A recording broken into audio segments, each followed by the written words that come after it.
And a very pleasant good morning. First of all, like to welcome you, Professor Coker.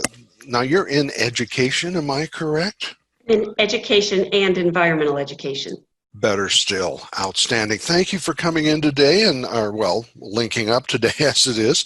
And I'm looking to talk to people who have interesting ideas that they're going to help us cope with this online business. And your name came up. Would you care to share what you've got for us today, please? Gladly. Thank you. So like many people, the switch in the spring was startling. It made me rethink a lot of what I think about teaching. And one thing that really drew me to teaching was my relationship I was able to build with students and the ability to draw them into community when we're in a classroom. And so I really was curious as to how I could potentially replicate that in an online environment. And stumbled across an activity that worked surprisingly well. So that's what I wanted to share. Love it. Let's see what we have, please. So it actually didn't start out with the intention of what I just said.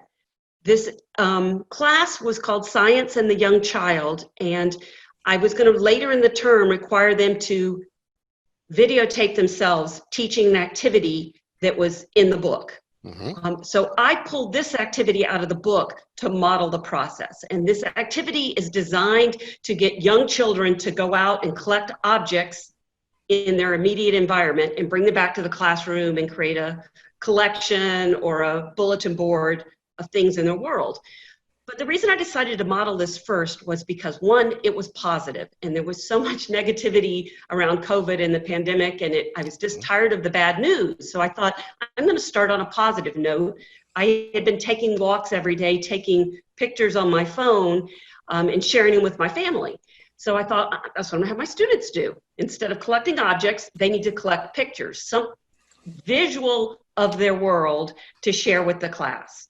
And we created a class collage as a Google Doc. They only had to have one picture, put their name beside it, and if they didn't have a camera, they could use clip art, but some picture of their world. Nice. So that was the first week assignment. The second week when they came to class, we had the beginning of this collage, and as you can see, there's a wide range of pictures and clip art. And the words weren't there, the poems, that was the second assignment. I'll get to that in a minute. But we scrolled through these pictures with everybody's name beside it, and then we let people ask each other questions about the picture, which spurred conversation. So and I modeled this. This was a picture that caught my eye. I'm like, why did you take a picture of a stump? I mean, it's a beautiful picture, but I wondered if there was more to the story. And in fact, there was. So when the second week, we were looking at the concept, the educational philosophy of multiple intelligences, which was a Howard Gardner theory that we have different kinds of intelligences. So I required them to go back to the collage and add something.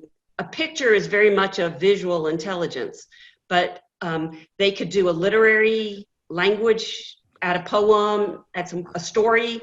They could do a musical intelligence. So some of them gave a song that they associated with their picture. They could have used a spatial intelligence, so connect a map, latitude and longitude for where the picture was taken. They had a wide range of activities.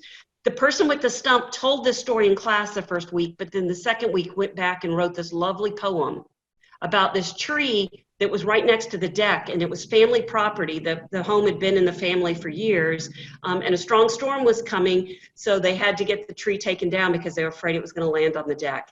But they took this picture and they said they were going to put it in their family album because the tree was so tied to their family story. And it was just a beautiful way to learn a little bit more about this student and their values, and for the class to know. A second one that I thought was really interesting, this picture.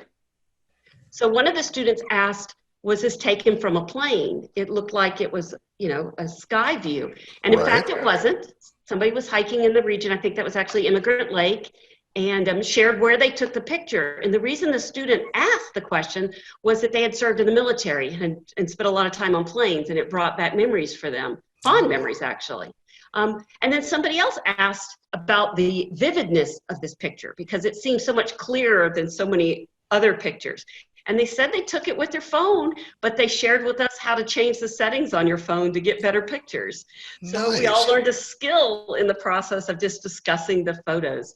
So I found that this was a very simple assignment, but it spurred some quick conversations between students, which broke down barriers and made us all feel like we were collectively in this class together and that we had something to share.